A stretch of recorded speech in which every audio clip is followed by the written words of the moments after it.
And I stood by watching, thinking, I'm watching the death of a dream. Well, one thing that I was really proud of was that you didn't take that first no for an answer, that you kept knocking on the door until you got the answer that you wanted. And I don't know where I picked that up or why. Probably just because I'm stubborn and generally somewhat of a rebel and feel like the rules are there to guide, but not be hard and fast. And so what an important rule in life, right? That has led me to so many alternate paths that ended up being successful is do not take the first no. The first no is essentially a freebie. The lesson I took from losing all that money in the stock market, I took to the Barnes & Noble's personal finance shelf. Saving is a muscle. You have to practice that muscle. You have to start small. You have to start with the 10-pound weights, and then you move up. All three of us together, we started the Kinetic Man. And so what we say is that we looked around and we see a lot of men that don't have purpose, they don't have adventure, and they don't have meaningful relationships. Those are the three things that we focus on. The purpose of wealth is to be wealthy both in finances and memories. Hi, and welcome to Catching Up to Fi, a podcast on mindset, money, life on the journey to financial independence. I'm Bill, and I'm a late starter. I'm Becky, and I'm also a late starter, and we're your hosts. We're here to help you with your journey to financial independence, no matter where you're starting from. We're going to talk to other late starters, experts, and we'll explore topics related to our mission. Join us as we catch up to Fi together. Hello, and welcome back to Catching Up to Fi. I'm Bill Yount with Becky Heptig, and we have a very interesting and special guest today. This is a first, I think, for our guests, and we're looking forward to it. I'm going to let Becky introduce our guest. All right, here we go. So today we're talking to Stephen Heptig. Stephen is a graduate of the U.S. Air Force Academy. He's an Air Force pilot, a United Airlines pilot, a member and contributor to the FI community, a mentor to men, and an entrepreneur. He's been involved in the FI community since about 2017, and I didn't check. Is that right, Stephen? Yeah, that seems about right. He was part of the Choose FI team and the architect of the FI 101 online financial literacy course. Stephen is younger than most of our audience, but he's already had a lifetime of experiences across the world in his Air Force career. Bill, we've interviewed community members and experts so far. We've brought in listener stories because I think stories make the world go round, and there's always something that someone in our audience can connect with in a story. And we've also brought in, hopefully, nuggets of wisdom and actionable tips. I think that Stephen's going to check all these boxes with his own personal journey towards financial independence. And in case you're wondering at the last name, yes, Stephen is my oldest son. Stephen Heptig, welcome to Catching Up to Fi. Thank you. Thank you for having me. And I had to check, actually. I had to go back and look and see what the first episode of Choose FI was, and it was December of 16. So 17 is spot on. All right. Yeah, welcome, Stephen. It's an honor for me to talk to you and be with you and your mother. I'll just try and guide us a little bit, but I'm very interested in the conversation that a mother and son have on air. Yeah. We're going to reveal all the secrets. Yeah, let's do it. Well, I didn't have talking to my mom on her podcast on my bingo life card, but here we are. All right, Stephen. Yeah, me either. Take us back a little bit, because you've had a very interesting money journey and life journey for sure. And, we know Becky's story because she started at 50 with a zero net worth and retired at 63. But there was a lot of different approaches to money in your young life as you were growing up. So tell us what your experience was with sort of a paycheck to paycheck lifestyle and not an intentional approach to money in your childhood. Yeah. And I want to start, and this might be a theme of mine today. I want to start with a little bit of grace there in terms of, I don't think that our household necessarily even handled money poorly. I think we handled money average. And I think that we just and we didn't really have money scripts. It's funny because people talk about money scripts and how they grew up with money. And when my mom and I first started talking about this, I had to really think about it. And I didn't have too many money scripts to fall back on. And so I would consider the lessons that I took from how our family handled money as neutral. So I knew that I did take some important lessons from my childhood. I knew that there was a point at which we were paying attention to what we bought at the grocery store. And when I was a little bit older, possibly in early high school, I did understand that like there was credit card debt and that was a problem. And I also knew that my dad worked really hard. He worked really late hours, in particular after there was an incident where he, as an entrepreneur, made the right choice morally, where he did not get paid when he should have been paid from a large job, but he paid everyone that he had hired as subcontractors below him. And that, we took on that burden. And so that was a really important life lesson that stuck with me. And so I would say, generally speaking, I left high school with neutral money scripts. And I had worked through high school. I did know that I probably wasn't going to get any money for college, and that if I wanted to do something, I had to do it myself. That I think was the biggest thing I left high school with. So in high school, I worked 3 different jobs to get my pilot's license. I worked at the local airport there. Whenever somebody asked me for, 2 truths and a lie or something like that, or a fun fact, I always tell them that I got my pilot's license before my driver's license. And so I worked as a pizza delivery guy, I worked construction, and I worked at the airport working at the school that I actually flew at. And on many days, I did all 3 of those things. And during the school year, a lot of times I did 2 of those things in the same day. And so, funny enough, I can definitely see, as we'll probably get into later on in this story, I can draw some tendencies from where I am now and what I'm fighting now, and my natural tendencies all the way back to some of those lessons in high school. Were these tendencies based simply on dreams, or did you feel the need to work because of any money stress? No, it was dreams. So, and that's why I say there's some grace there. There was not money stress. I think that my parents did a really good job of protecting us from money stress. I do think that in hindsight, this is something that, my mom and I have talked about. And it's a lesson I have taken into my own family, is I think that talking about no money, I think not having a conversation about money at all is not necessarily a good thing. I think that there does need to be age-appropriate conversations and an understanding of how money works in a family and what we use it for and what its purpose is. Otherwise, kids have to fill in the blanks, and they do that using what they have around them, which is TV, movies, culture, their friends, and just experimentation out of high school, whether it's in college or in a job after that. And so I think we did not have any money conversations, and that was probably something that I'm going to do a little bit differently with my family. Yeah, we had no money conversations either. And I did feel money stress.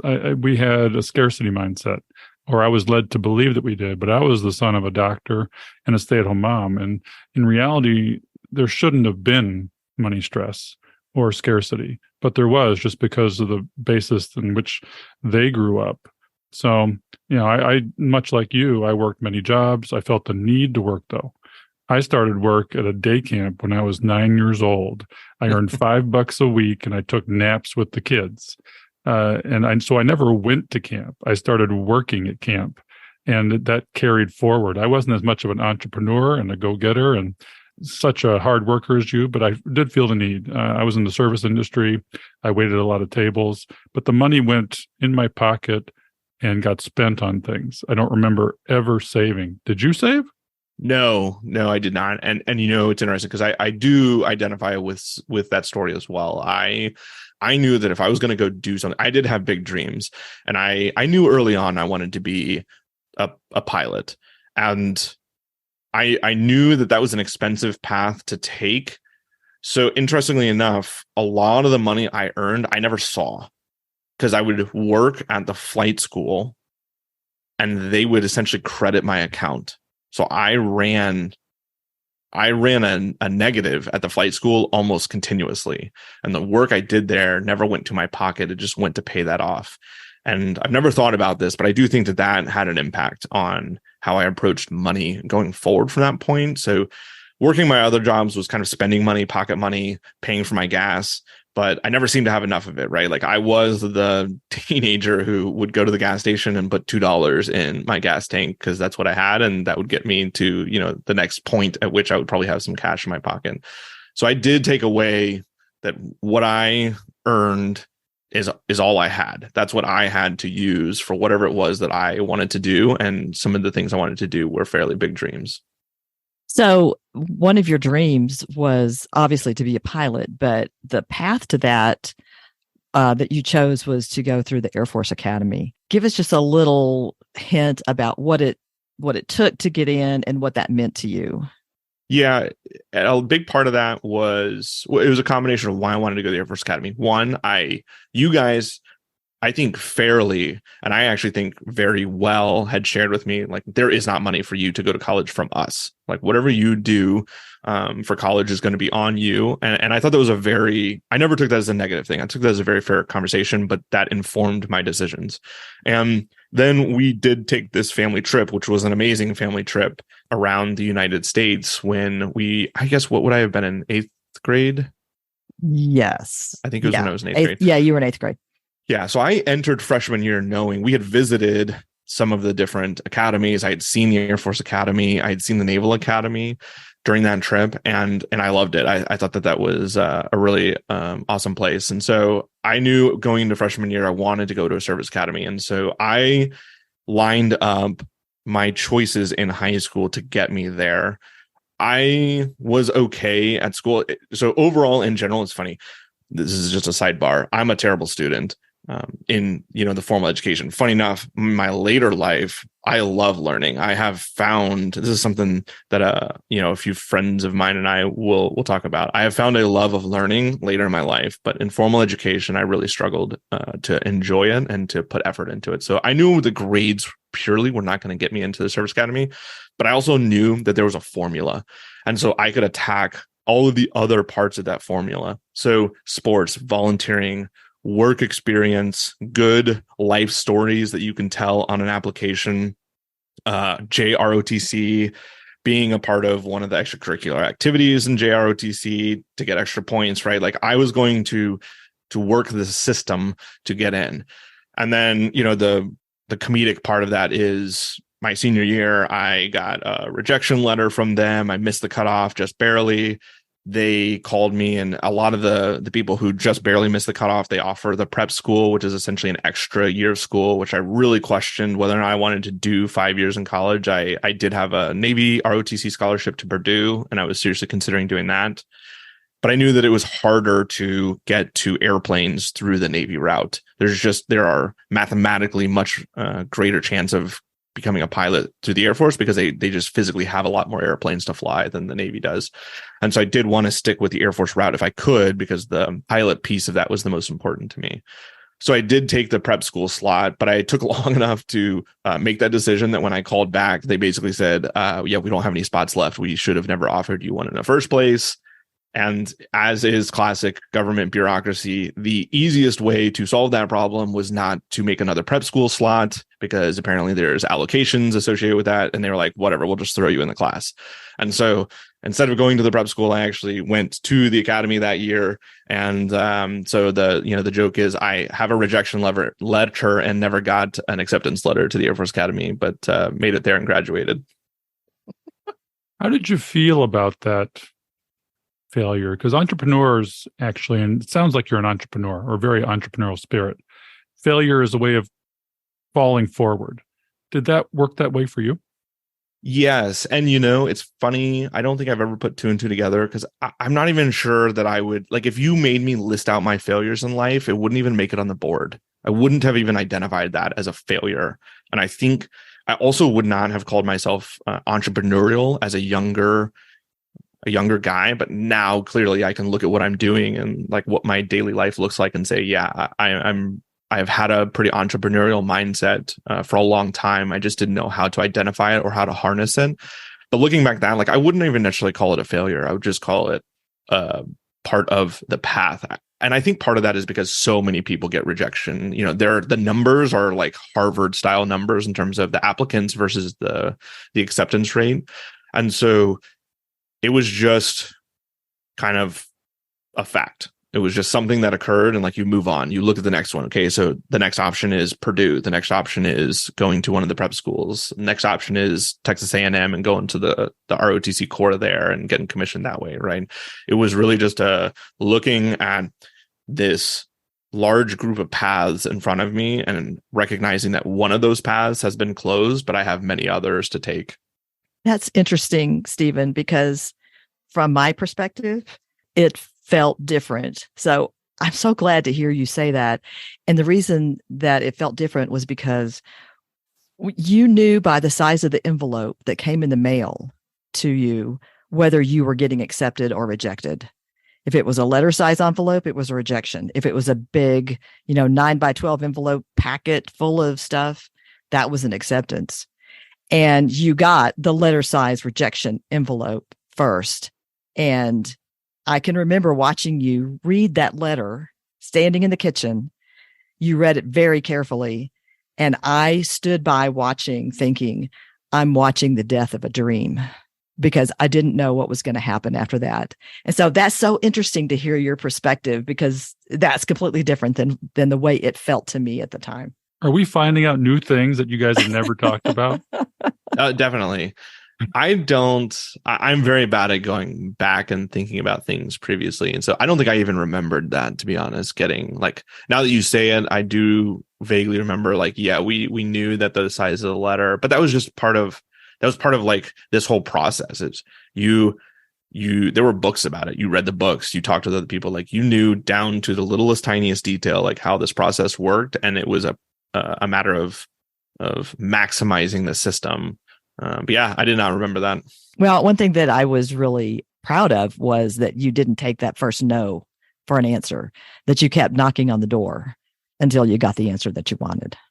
Yeah, which that is such an important skill in life. And I don't know where I picked that up or why. Probably just because I'm stubborn and generally somewhat of a rebel and feel like the rules are there to guide, but not be hard and fast. And so what an important rule in life, right? That has led me to so many alternate paths that ended up being successful is do not take the first no. The first no is essentially a freebie. Well, this reminds me of one of the values we want to instill in our kids, and is a value very important to money, is grit. And there's a great book out there by Angela Duckworth titled Grit that I would encourage our audience to consider reading or listening to, because as a late starter, it takes grit. It takes grit to get going and to stay the course. If you don't learn that lesson at some point in life, you are going to have problems with money, don't you think? Yeah. And so I'm going to use an analogy that I kind of have in my head to use again later. So we might hear this twice today, but I think of the world as a multiverse, like the Marvel comic universe, the multiverse, right? Like whatever your goal is, you need to get to it in 90% of those multiverses. You need to make decisions that get you to that goal almost every time. And you need to have many paths to get there, right? Like that's how I visualize success, especially as an entrepreneur and in finances, right? I know that Brad talks about this, that make choices that get you to whatever financial success definition you have is in 90% of those. Don't make choices that maximizes one of those multiverses. And I think of decisions and success in the same way. So take us through your money journey. You've got an interesting one, as do most of us. So tell us kind of how things went for you with money and why you got interested in financial independence. Absolutely. So I'll kind of speed run a few different eras of my life, and you guys stop me if you want to hear more. So there was the early life, which I categorize all the way up through high school. So worked 3 jobs, money came in, money went out. It got me to some goals and was pocket money that was essentially at zero saving whatsoever. Then there was my college years. And so you do get paid a stipend when you are at the service academies. It's quite small when you're a freshman. I think it's like $100 a month. But if you're getting paid $100 a month and you've never had, real money in your pocket, that can be a significant amount. And then in your later years, it ratchets up. And as a senior, I forget what it ended up being, but like, let's use $1,000 round numbers. I think it was somewhere in that neighborhood, 700, 800, 900, something like that.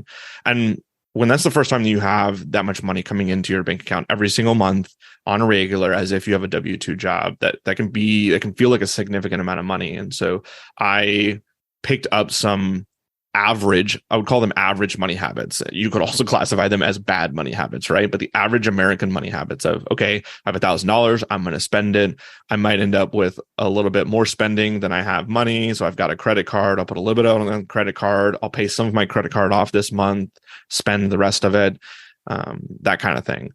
I did enjoy what I did. It was a fairly good balance of, enjoying my life and spending. I think that I just learned some bad habits while I was there. I think that a few tiny tweaks could have been much better habits. But generally speaking, I left college with no hard and fast money rules and no good lessons learned, because our housing was taken care of. We lived in the dorms. We ate in the cafeteria. We had to. And so, yeah, you would spend money if you went out to Chick-fil-A or something like that off base, which we did a fair amount. But at the end of the day, if you ended up with $0 in your bank account, like, you had a place to live, you had a cafeteria that served 3 meals a day, you had a place to do your laundry there in the dorms, you were going to school, you didn't have to really buy textbooks. So it was, in general, taking care of all of your, Maslow's pyramid of needs. And so, again, I left college without any solid lessons. Got to my first assignment out, which was in Florida. And now you're making a lieutenant's paycheck, which was a decent amount of money. It's a very solid amount of money for somebody straight out of college. And I really did not deal with that well. I fell into, I think, typical mid-20s, having, single, having a lot of fun in Florida, doing a lot of fun things, but starting to spend every dollar that I made and then putting money on credit cards. And so the real big kind of light bulb moment occurred about 6 months after I got out of college and was at my first assignment. I was stationed in Pensacola, Florida, and I had to make it to Pueblo, Colorado for the first stage of my pilot training. We were kind of in a limbo status before that. And so I knew I needed to leave the next day to drive all the way to Pueblo. And I was going to be there for a while, so I was driving my vehicle. I knew what day. I was the classic paycheck to paycheck kind of guy at that point. I knew what day my paycheck was supposed to arrive, or in theory. And so I essentially had $0 in my bank account the evening before. And I knew that my paycheck was going to show up the next day. I would put gas in my car and I would drive to Pueblo, and it would be an average 2-week period for me. Well, lo and behold, I had gotten that date wrong because of the way, the federal government pays out on very specific days, their paychecks. And if there's a holiday or a weekend, it kind of adjusts that. And I didn't truly understand that system at the time. And so I did not get a paycheck that day. And I had to leave to go be at training to, start my dream in Pueblo. And so, long story short, I had to, for the first time ever, I believe, I had to call my parents and ask for money. I had to do the standard college age kid thing and say, I need you to send me money. And that was a big deal for me because I had been earning my own money ever since I was 14, 15 years old. Not that my parents didn't pay for anything for me. They paid for plenty, but I was in the mindset of earning my own money and not relying on anybody else ever since I was 15. And so I had to call my mom, and the option that we had was for her to Western Union me some money. It was back in, I guess, what would that be? 2010. And so it was before a lot of the, financial type tools that we have on our phone now where you can transfer money quickly. So she was going to Western Union me money. The problem was that the only Western Union was in Alabama because Pensacola is right there on the border. And so I had to drive a solid, 30 miles or something across the border to get to that Western Union. And what I didn't tell my mom is that I did not have gas in my car. I was planning on filling my car up that morning. And so I was worried, even though she hadn't sent me money that I was not even going to make it to that Western Union to pick up the money with the gas that was in my car. So I was driving like 50 miles an hour down the highway, trying to drive the most efficient speed to get to that Western Union. So that way I could get close enough. And I thought, I was running the scenarios in my head. Okay, like if I stall out on the side of the road, I'm hoping that I'm close enough that I can walk at that point and that I can do that within this day and then like keep going. Long story short, I did just barely make it there. I got the cash. I went back, I packed, I headed out, and I headed to Houston.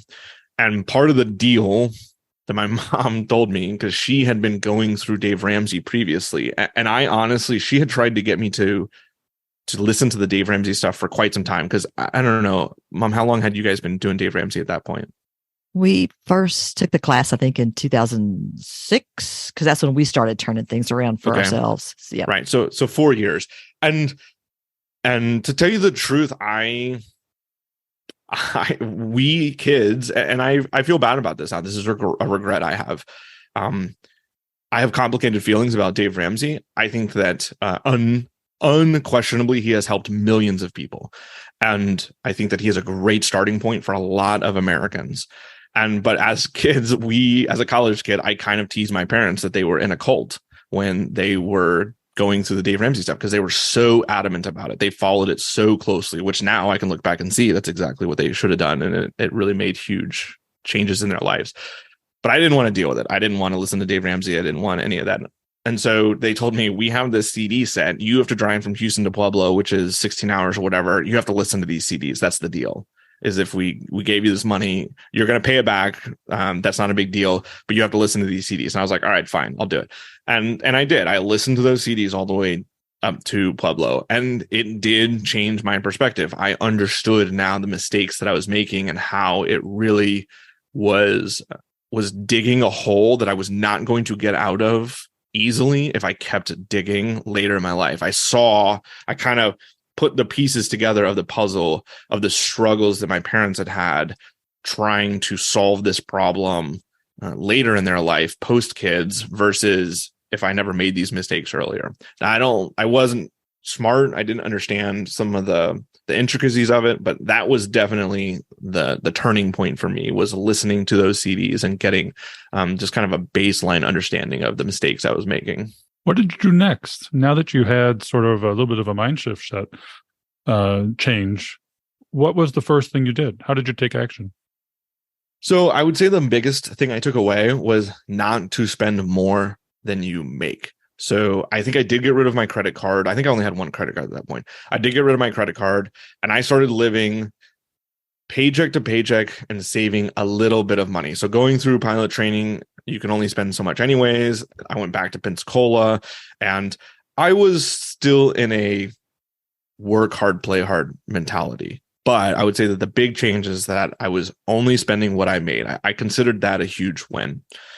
It was later when I moved to California and I deployed for the first time. I still had these concepts rattling around, but I was having a hard time I'm trying to think of how old I was at that point, maybe 24, 25-year-old. I was having a hard time seeing the future enough to say that I needed to start saving. So I think I did start putting money in our TSP, which is the Thrifty Savings Plan. That is essentially the 401k equivalent for military folks. Sidebar, if you do have access to the TSP, you should use it. It's fantastic. It's one of the only things of the federal government that I wholeheartedly endorse. So I started putting a little bit of money into the TSP out of my paycheck. I understood that concept. Okay, great. Yeah, a little bit's going in there. That's for later on in life, much later. I'm not spending more than I make. And I went through all of my pilot training in that mode. I deployed for the first time to Afghanistan in 2013. And I don't know, what do you want to say? Fortunately, unfortunately, my first deployment for the Air Force was a full 6-month deployment.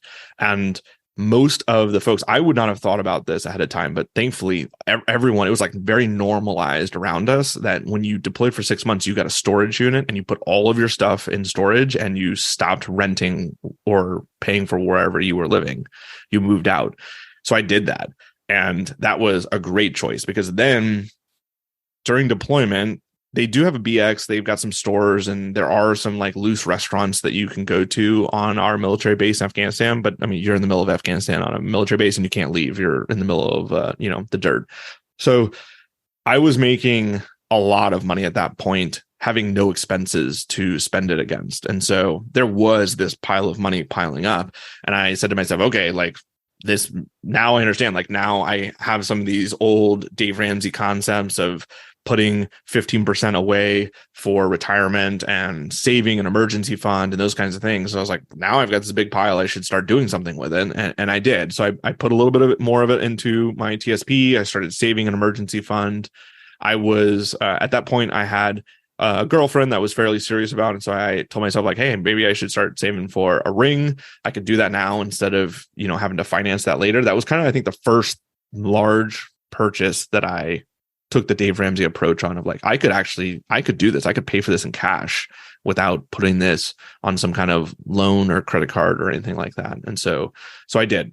I still was not smart though. So during that deployment, I was starting to, do what you're supposed to do, right? Invest. And so I started to invest in the stock market. And yes, I was putting money in TSP, but I also took some money and I actually, no kidding, started to invest in stocks.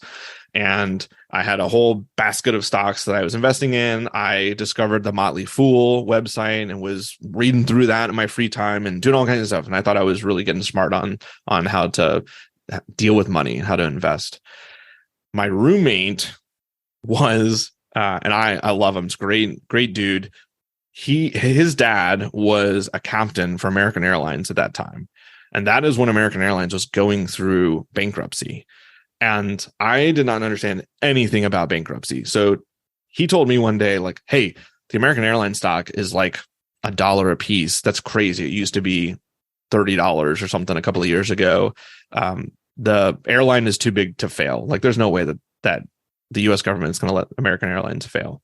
That was essentially the extent of my knowledge. And so I was like, yeah, that makes a ton of sense. Threw a decent chunk of money in there. I think it was, I don't know, something maybe $2,000, $2,500, something like that.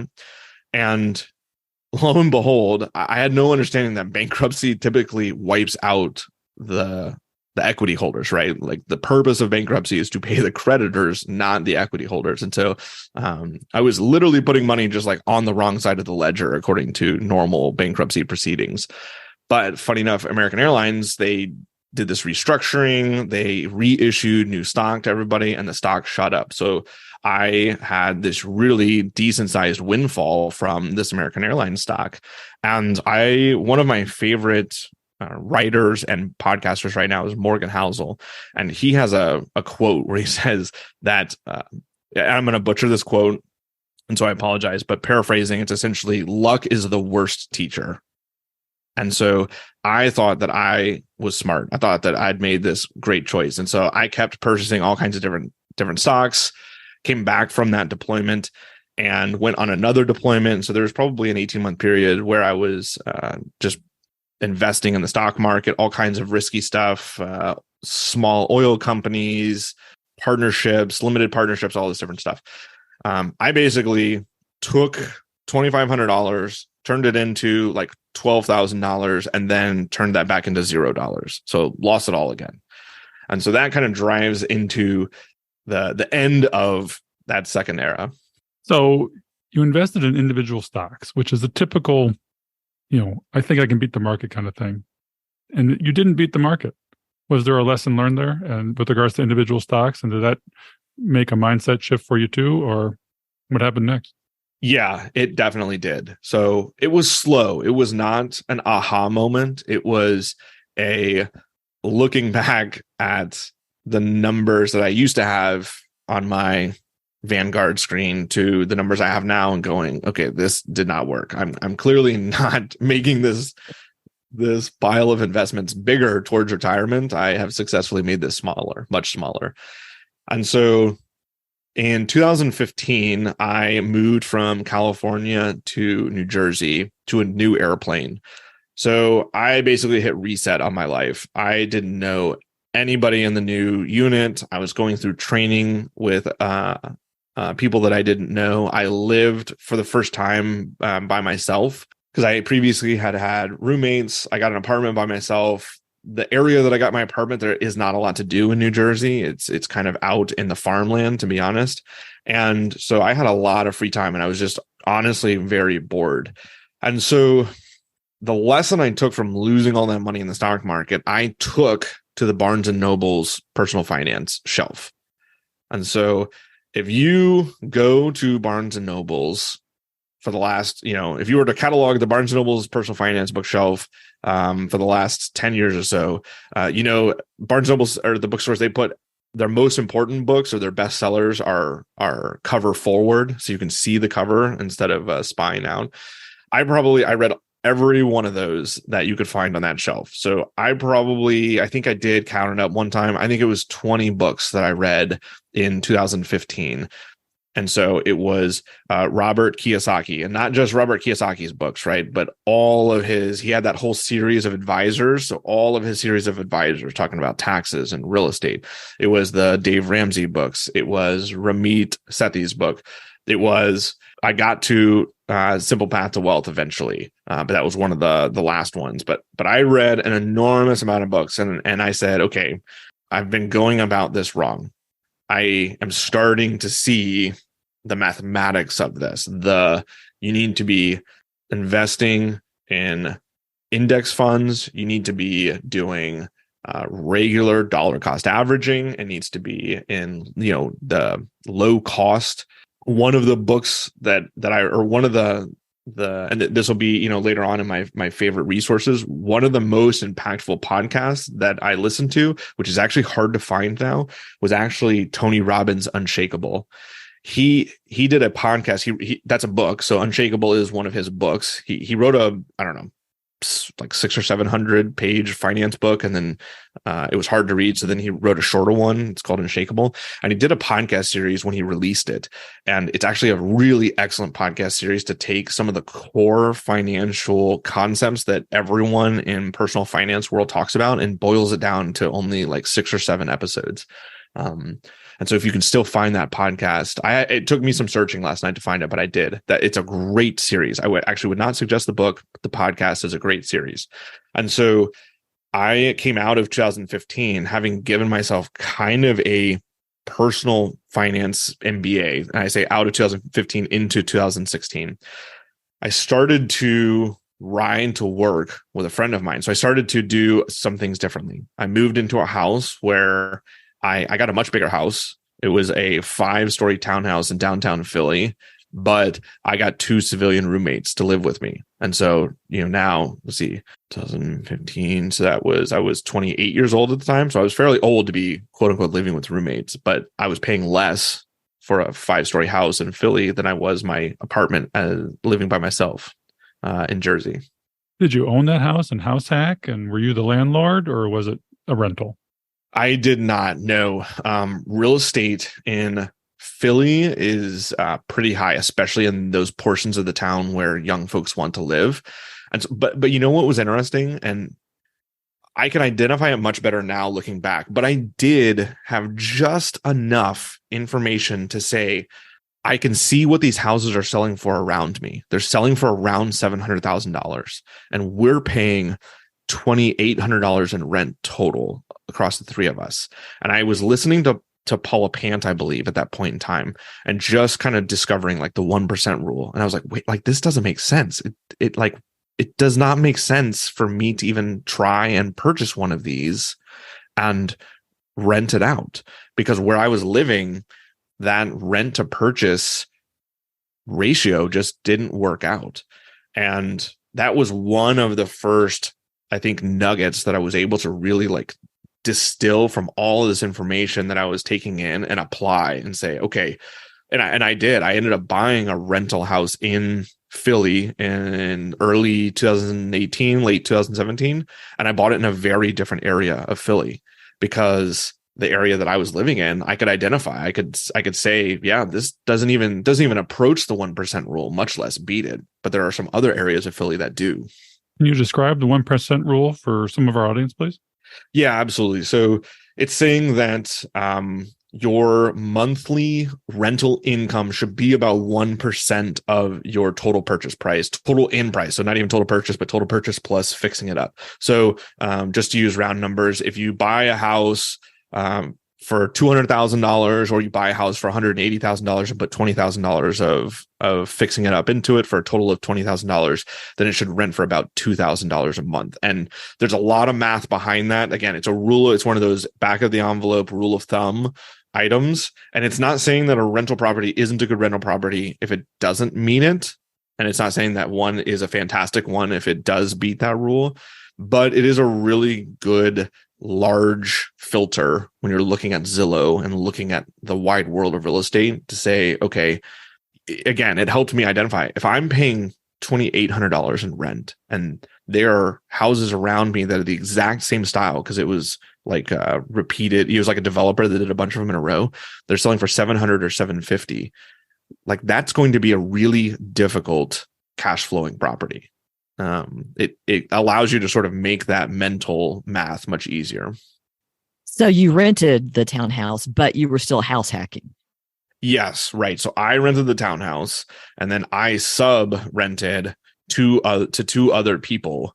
And the best part is they don't know what I'm necessarily renting that house for. So I got the master bedroom, and which is on a whole floor by itself. I had a great setup for myself. And then I gave two other people a very competitive rent for one bedroom and a bathroom in a nice house with two other, very clean, reasonable roommates, myself being one of them. And they were very happy to do that. And funny enough, like when you did all the math, I ended up paying the least out of all three of us, and I was paying less than the person or I was paying less than my single apartment in Jersey. But I will say one of the things that unlocked that was saving an emergency fund plus some when I had the opportunity. I didn't know what I was going to use it for, but those those houses, for whatever reason, the property management company, and this is fairly standard in Philly, they make you pay a full month's deposit for damages. And then to move in, you have to pay the first month's rent and the last month's rent. So that means that to move into one of these locations at $2,800 a month was, approaching $9,000. And that's not, most people don't have $9,000. And I totally recognize that. I was in a fortunate place, and I had used kind of an abnormal opportunity of being deployed and having very low expenses to save that money. And I totally recognize how fortunate I was to be in that position. But a lot of my peers took that money and came back and bought a new car, or took that money and came back and went on a amazing European vacation, which I'm not saying is a bad thing, right? But like we all made choices with how we took that windfall at the time. And I am thankful that I took the ability to absorb that expense and then moved into a house that provided me amazing memories. It's where I met my, wife, was by being down there, and had a lot of fun. And honestly, it's not a cheap area to live in. It wasn't the most FI decision that there was, but I was probably one of the only people in the city, paying farmland, New Jersey rates to live in one of the hottest parts of Philly. Well, let's be clear. This isn't an emergency fund you're using. This is a sinking fund. It goes back to one of our episodes earlier on. Emergency funds are more for catastrophic problems like losing a job. But you had set aside a sinking fund that allowed you to absorb a high expense without losing sleep. Yeah, right. I was saving an emergency fund, and I ended up, while I was on deployment, I ended up being able to save an emergency fund plus a decent amount more. And so, yes, this was all the more, right? I had established that emergency fund early on, and was able to just kind of keep saving once I had. And this is something this is some language I use like in FI 101. saving is a muscle. You have to practice that muscle. You have to start small. You have to start with the 10-pound weights, and then you move up. And there is value in saving small dollar amounts early on if that's all you can do, because it's the habit that you're building. And I had built that habit, thankfully, on the first deployment. And that second deployment, I continued that habit. And that's what set me up for success. But I didn't know that at the time. I didn't know what I was setting myself up for, but it gave me that opportunity. We're going to talk about Choose FI and your journey there and Choose FI 101 in a minute. But you met your wife about this point and you started an aggressive FI journey. How did money play a role in developing that relationship? Yeah, that's a good question. I met my wife back in 2016. And so my wife, while we were dating, I purchased a rental property. I was living downtown with 2 roommates, adult roommates. We continued to live with my roommates for even together after we got married, for several months after we got married. And then she was an occupational therapist and had purchased her own home. And our money stories were different. It was interesting. I remember very distinctly, she was hesitant to tell me when we first met that she owned her own house, because that felt threatening, because it was so abnormal. It was so abnormal for someone her age, as a woman working single, to own her own house, and she thought that would be threatening to guys. And I remember telling her, like, no, that's amazing. You've made amazing choices. And I don't think that we didn't do a lot of talking early on, and it was somewhere in the neighborhood of when we got engaged that we did start to talk about money. And she, unfortunately, to be an occupational therapist or any of those medical professions, the school bill is high. Right. She left undergrad with $0 of debt, and she left graduate school with pretty high debt. And she did it as fast as you could, like as fast as you can legally go through grad school. She did it. And so it wasn't necessarily anything that she did wrong. It's just, it was the cost of entry to her profession. And unfortunately, that profession costs even more now. So we knew going in that we had some school loans to deal with together. We did have a rental property, and we were going to turn her house into a rental property. And so we did talk about money. I would say it was some decent conversations, but it wasn't great. It wasn't really getting on the same page, because after we got married, we combined a lot of our finances together. We are kind of, as a younger married couple, we're in the middle. So both of us still have our old individual accounts. When you get married later in life, like we did, we got married when we were in our 30s. And so I think you're just a little bit more established with your accounts and the way you run your budget and that kind of thing. So we combined our budget and we created some common accounts that we pay all of our bills out of and that kind of thing. But we maintained our own accounts, and we did learn some things about each other. I did learn that, I have a tendency to be a valuist. I will be cheap on a lot of things and then buy an expensive something that I think will last a long time and that I care about. That's Ramit Sethi right there. That's the book. Yes. Yeah. Right. I love the title. I love the cloak of valuist, because it's funny, because my mom could tell you that my mom would, I don't know if you remember this, right? Like my mom told me when I was either an older high school student or in college, she said, "You like expensive things." At the time, right, I think that was sort of it was meant as a warning. It was meant as a cautionary tale. But I can look back now and say, yes, I did. And I do have to be careful with what I purchase and make sure that it is something that I value and that I need, because I have the ability to be a spender versus a saver. I'm definitely on the spender side of that category. But the identity of the valuist has really given me a place to live and feel comfortable and say, okay, I just need to evaluate. I need to evaluate, do I care greatly about this item, or is it something that I, like Ramit Sethi says, that I can cut ruthlessly. I really do like Ramit's way of speaking in conjunction with the financial independence movement. I think that he plays an amazing role in our FIRE community as a bit of an outsider. And he has a book called I Will Teach You to Be Rich that I recommend to everybody, as well as a Netflix series now that is sort of money therapy. We just started watching it. It's fascinating because there's some typical American stories, and he has amazing patience, and there's no shame. He takes where they are and helps take them through a healthier relationship with money. Yeah.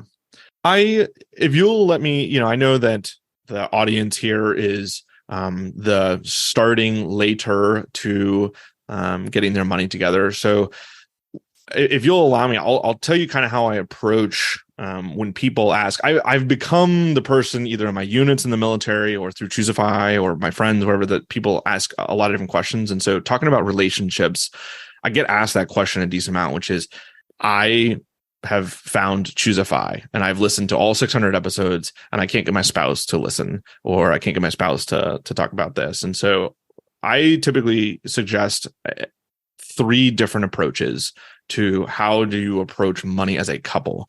And part of this is my own experience, and part of this is just through seeing a lot of other people go through this. And I would say that if you're single or dating, you should really have these conversations, and you should live out all of your 5 principles, boldly and overtly, right? Don't try and hide them. Have conversations about them, make them obvious, because that is the time for you to get to know each other, right? And have money conversations. Talk about, hey, do you want to combine accounts? What are your thoughts on that? How would you expect running a budget and our bills? Let's look at your bills, and I'm thinking of somebody who is probably on the engaged type arena, right? What does your budget look like? What does my budget look like? How do we approach this differently? What do you think an emergency fund should be? When we have kids, how many sports should we put them in? And I know that's a lot of questions, but bring these things up and let money flow through those conversations, the money topic. If you are early married or late in your engagement, you're about to be married, I would say that have a lot of empathy for each other, right? So things that I discovered about my wife early on in our marriage was we started using YNAB, right? And the reason we started using YNAB was not because I needed more ways to track the money, which would be great. I was tracking money on my computer using an Excel sheet. And my wife finally told me, she said, I don't feel empowered to spend any money. I feel poor, essentially, because I don't know what we have. I don't know what I can spend. And it really hit me like a ton of bricks. Man, I've been tracking this and we've got a plan and we're doing this, but I've been doing it, not us together. And I didn't realize that some of my natural tendencies that I've carried into this relationship and this marriage have really put her in a corner, and she feels uncomfortable about it. And it's taken her a while to share that with me. And so I told her, I said, okay, what do you need? What do you need to see to make you feel empowered to be a part of the team? And that's why we went to YNAB, honestly, is because it gave both of us the same visual, and she could see, oh, in our grocery budget, this is how much we have. And so I can use that and not feel like I'm spending money that shouldn't be spent or something like that. So I really encourage anybody who is in their earlier years to talk about how to empower both partners through the money. Somebody who is maybe a little bit later, which is where I think folks have a harder time having these conversations, I actually really encourage folks not to start with a money conversation. And I know this might be, a little bit of a hot take, but this is something that we saw through FI 101. And it's an exercise that I really love. And that's the what brings you joy exercise. And this goes back to, I can't claim any of this as my own. This goes back to the Playing with Fire documentary. If you remember early on in that documentary, right, they sat down together as a couple and they wrote out, what are the top 10 things that bring you joy? And so lesson 1 of the Financial 101 course is a PDF spreadsheet with 10 blank lines, and it says, what brings you joy? You need to identify that first. And I think that if you take that exercise and you combine it with, what do you want in retirement? What does retirement look like to you? If you were to ask that question to your spouse, I think taking both of those pieces of information leads you into a money conversation that is goal focused and not money focused. And that's where I've seen the most success for couples having conversations about money. Awesome. I think that we hear that a lot about think about what you want your life to look like and then work from there, which is sort of backwards from what most of us want to do. We want to start out with the budget, but really it's more of a let's look at what we want our life to look like. Stephen, there's two more topics that I want to talk about with you, and I want to make sure we have time for your current entrepreneurial actions and engagements. But so real quickly, what I would like to do is talk about Choose FI, and then let's move from there to what you're doing now. Absolutely. So I met Brad back in, it was either late 2018 or early 2019. I had been listening to them since early on. So since that early 2017 timeframe, it was probably January or February of 2017, I was listening to them, and it was just purely part of that vacuum of information I was taking in. I was also listening to a professor from the Wharton Business School here in Penn. He had a local radio show, and so it was just kind of a part of all that. And so I'd listened to him for several years. They came to Philadelphia as part of Podcast Movement then, and had a combined party with Stacking Benjamins and I think one other podcast and Brad. It was literally across the street from where I was living in downtown Philadelphia. So I told my now wife, then girlfriend, hey, I'm gonna do something crazy. I'm gonna walk across the street and introduce myself to this guy who's made such a huge impact to me. And I just remember it being so loud in there that Brad and I couldn't even hear each other. We had to like put our ears to each other to like hear. And he said, Brad is an amazing person in real life. He is just like he sounds on the podcast in real life, and he will talk with anybody. He will stand there and give you the time of day. And he did that for me. And I said, hey, I am a military guy. I'm so thankful I found you. You guys have made such a huge impact in my life. And he responded with, yeah, it's funny. We actually think we have more like military and police folks listening to us than we originally thought. It's higher than like your average demographics. And I said, oh, that's really interesting. I've been thinking about like wanting to figure out how I share this information with the guys in my unit, giving like a PowerPoint presentation or something like that. So he said, hey, like, yeah, just shoot me an email, reach out to me. And that was it. And I left. And so maybe a couple weeks later, and this goes back to that same mindset of like the first no is a freebie. It's also the same mindset I know that Brad has recently talked about on the podcast in relation to his daughter and the roller coaster and reaching out and getting connected with the woman executive at their favorite theme park. Just stepping out. Like you have to step out in the things that you are interested in and care about. Like emails are free, phone calls are free, and most people want to engage and be helpful. So I emailed Brad, and it was awesome. We just started to slowly email back and forth, and ended up the Playing with Fire documentary came out, and I helped them put on several of those. And fast forward through a bunch of time, I ended up becoming one of the primary team members there with Choose FI. And I always had this dream of building sort of the financial peace university style of information, but for military specific. And so I started to build that, and I realized there are not that many things that are different for military. There's a couple of things. There's TSP and BRS, which is the blended retirement system, and a few other differences for how we might save, but the fundamentals are still the same. And so we ended up actually not doing it for military. We just did it for everybody.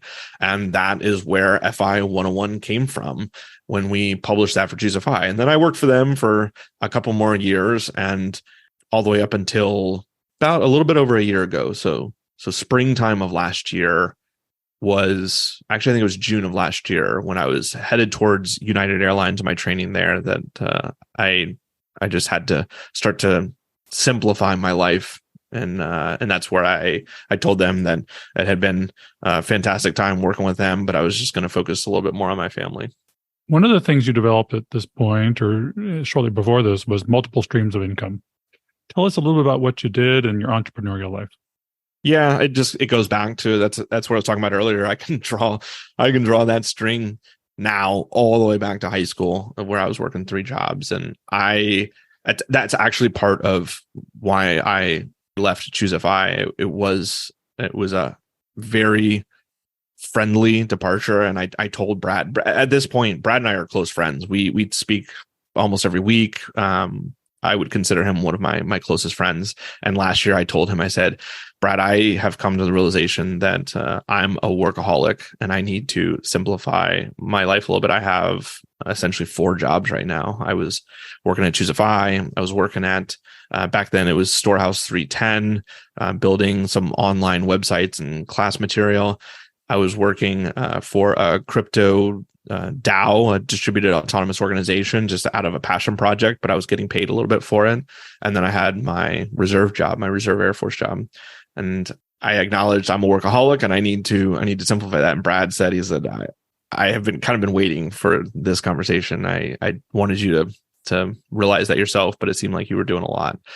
But the flip side of that, it's a double-edged sword.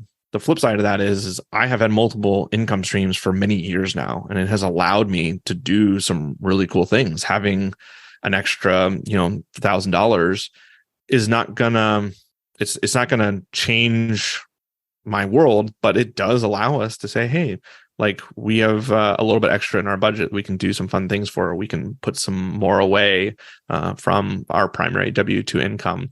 At this point, right, like it allowed us to put a little bit extra towards student loans. And so we're going to pay off student loans much faster. It's still going to have been a long journey, but we're going to pay them off much faster than if we had just paid the normal minimum amount on those student loans. We'll probably pay them off in half the time.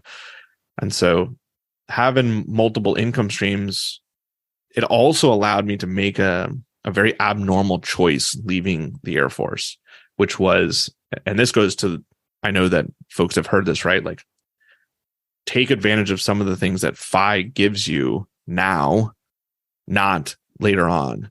And so when I left the military, most people leave and immediately go get another job. I took about a 3-month break in between. We had the savings, we had saved up to do it.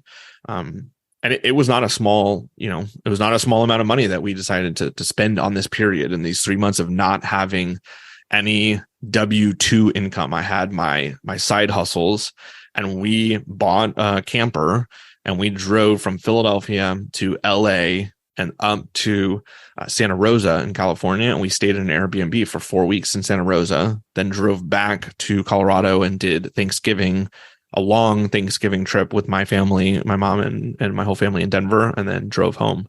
And I worked my side hustles along the way. We would drive. We would start in the morning. We'd drive. I would find a Walmart or somewhere that we could park in for lunchtime. And I would schedule as many of the meetings as I could in a 2-hour block around lunch. And my wife would make lunch in the back of the RV. She would play with the kid, and I would sit at the table in the RV, get on my phone hotspot, and then do work from there. And so it allowed us to be able to do something like that and use some savings and rely on a couple of side hustle incomes. Yeah, we're going to talk to Jillian Johnsrud, who's a huge advocate of the mini retirement. It sounds like if you hadn't heard her, you invented your own. Yeah, no, I actually have. So I have met Jillian several times, and fantastic. And I love that message of hers. That message of hers of mini retirements, and the message from Choose FI of you gain benefits from the first day you save $1 headed towards financial independence. It's not, every single day that you save $1 is gaining more power in your financial independence journey. I love both of those messages. But it also goes to collecting memory dividends, right? And this is, I'm a huge proponent of the book Die with Zero now. It's part of what I call the holy trinity of books, and we can get to that. But collecting those memory dividends, that trip, right? I have done the math. Because I'm a nerd and I have my spreadsheets, right? The 3 months that we didn't work, that I got to spend at home and learn how to sit in the backyard on a Tuesday with my son and actually enjoy that time and take a trip to California. If you extrapolate that out to age 65, it cost us in the neighborhood of $750,000, right?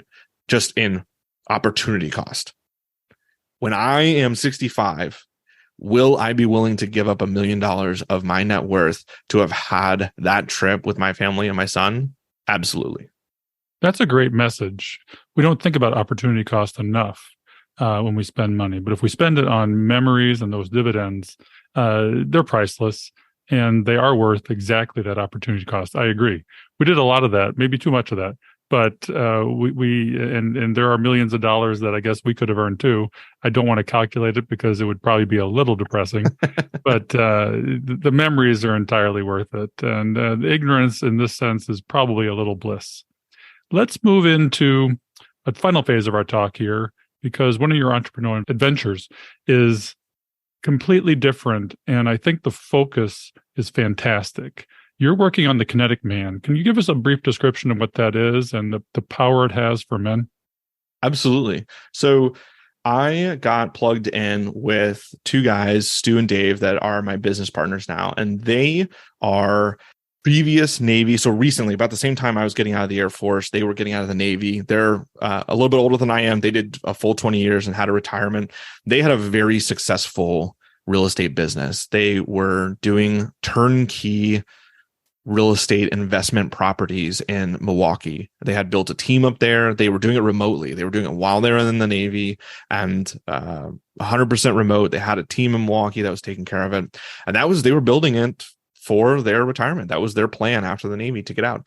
And they were a part of some other really large, they were in the real estate culture, I would say, like the masterminds of real estate. And they just got to the end of their time in the military where they really had to make some serious decisions. And they said, this isn't it. This is not what we were looking for. I have essentially just created another job that might even be more hours per week than the one I'm doing now.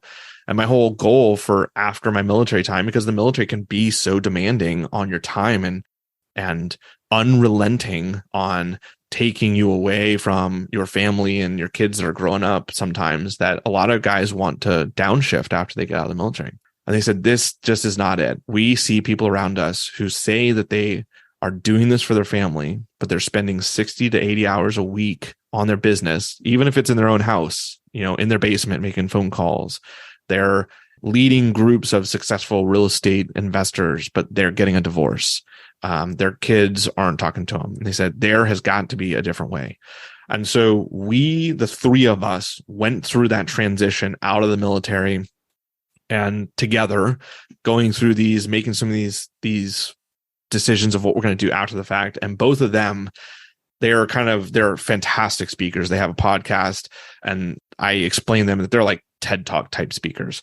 And they decided, hey, we're going to redefine what success means for men. We don't accept this. We don't accept that 60 to 80 hours a week is what it should be like when your family is your priority. And so they started, all three of us together, we started the Kinetic Man. And so what we say is that we looked around and we see a lot of men that don't have purpose, they don't have adventure, and they don't have meaningful relationships. Those are the three things that we focus on. And so we have a group of about 45 men at this point that are broken into houses of 10 to 15. I'm the youngest at 35. Our oldest is 50, I believe. And it's all folks who have been amazingly successful. I mean, I am talking Marine One pilots. I'm talking Navy SEALs, real estate investors who have 600 doors and built it remotely while they were overseas, right? Wildly successful guys who all came together and said, yeah, there's more to life than this. There's more to life than just success in my bank account. And I want to focus on that. And so that's what we do. We meet weekly with our men that are in the mastermind. Each house meets individually. We take guys through, first we talk about clarity, and then identity, values, and purpose, right? So in clarity, we start with making them write their own eulogy. And then we tell them the next week, they come back and they read it. And then we say, now you have to go back, and the person writing your eulogy was given a truth serum. They can't lie. They have to tell the absolute truth, the good, the bad, and the ugly. Go write it. And then look at that difference, right? So setting that goalpost at the end of your life is what clarity is all about. And then identity. What are the things that what are the masks that you put on? The masks at home, the masks you were given from where you grew up, your job, like identifying the different people that we are, because we're all kind of a grouping of identities. And that leads to your values and then your purpose. Then we have 9 topics that we take guys through a year. And it's things like finance and family and friends and fun, giving, intimacy, mindset. And we take each of those in a month and we break it down and say, we ask really pointed questions. We ask them to reflect on some of the things that are, their lives played out in these topics. It's been really impactful. We have seen amazing change in these men. Like I said, we've got some guys who came out of the military at what would be considered by anybody the absolute peak of a military career. They reached the top. They were, single entities at the top of that pyramid. And they got out and said, I don't know what I should do with my second career, and now they're running amazing businesses. We've got guys who've lost a ton of weight and gotten off of medication. We've got guys who have had no contact with their father for 30 years and have reconnected with their father. And they started out with, they didn't even know where to reach them. They didn't have an address and they had to go through other family members. And so we've just seen this group of men who have collectively, through action and simple actions and accountability, focused on family first, and then building a business that allows you to both support your family and grow your business while maintaining the sanctity of your family time ahead of your business time. It's been really amazing. Stephen, is everyone in the Kinetic Man groups, are they all military or former military? No, it's about 70-30. So it is mostly military folks, just because, that was the network that all three of us were previous military. And so that's our network. And military guys leaving and going into the entrepreneurial world, it's a hard transition. It's a really hard transition. And so having a tribe to do that with, to have some other people that are guides and mentors in that, has been really helpful and powerful for those folks, ourselves included. We do all of this, right, selfishly. We had to do it for ourselves first, and we're just kind of trying to teach others the things that we learned going through a lot of these mistakes ourselves. But no, we have about 30% of our men are not military, and we love those folks, right? One of our guys runs an enormous travel agency down in a vacation location outside of the United States. One of them is a guy in Hawaii that runs some really cool businesses out there, and is also a marriage counselor and coach as his side hustle. And so, it's a real diverse group. This sounds so interesting. I haven't really had a chance to talk to you much about what you're doing with the Kinetic Man, but it sounds awesome. If anyone in the audience would be interested in learning more about it, where can they find information about it? Yeah, you can go to our website. It's www.thekineticman.com, and you'll find all of our information there. We run men's retreats twice a year. So in May and September, we take up to 30 men to this really beautiful 250-acre property up in Empire, Colorado, just outside of, it's in the mountains outside of Denver, kind of if you're headed towards the ski slopes. And we have a really impactful 3 days there. We bring in a private chef, we bring in speakers, and everyone has left that just really, really changed and clear on their purpose and their vision for their life, and what they want to take home and put into action. That sounds great. Well, I think we're about to wrap this up. So we've got a few questions that we want to ask you here at the end. I know enough about you and your entrepreneurial spirit that I know this is not the last thing that's going to be on your plate. But at the moment, do you have any plans outside of what you've got going on now with the Kinetic Man? I would say that my dreams, my plans are pretty easily described. It is to work as a United Airlines pilot and keep that work minimized and boxed inside of the time that it is given. And then to focus on the Kinetic Man in such a way that the majority of my time and my effort is with my family and my friends. And so to strike that balance, to do a better job as a recovering workaholic of having that balance, having It's funny, we talk about this with our guys, right? You can have a big P purpose and you can have little P purposes. And so the big P purpose would be helping men get through the highest earning, most stressful parts of their careers without a midlife crisis and without a divorce. But my little P purposes are sitting with my son at 8 a.m. on a hot summer day in the pool in the backyard and spending quality time. We say that a kinetic man gives their first and best time to their family, their quality time, not their leftover time. And so really living that out is kind of my dream. And I know some folks, this is just a quick sidebar. Some folks, a lot of people say pursue your passions as your work, right? And that is the vast majority of our guys. They've left one career and they're pursuing their passion, something they're passionate about as their second career. I have taken the opposite choice that, and I think it's a valid one as well. And I share that with guys. I say, I still have a W-2. That W-2 enables me to do everything else in my life that I love and am passionate about. But I am ruthless about keeping that W-2 in its box. I do not let it spill outside of that box. I know not everybody is in that position. And it takes some forethought. It takes some planning to get there, right? Like there was a plan for me to get to being in the position of being an airline pilot, but I am ruthless about keeping that to a very specific number of hours per month and having everything else left over to pursue my passions.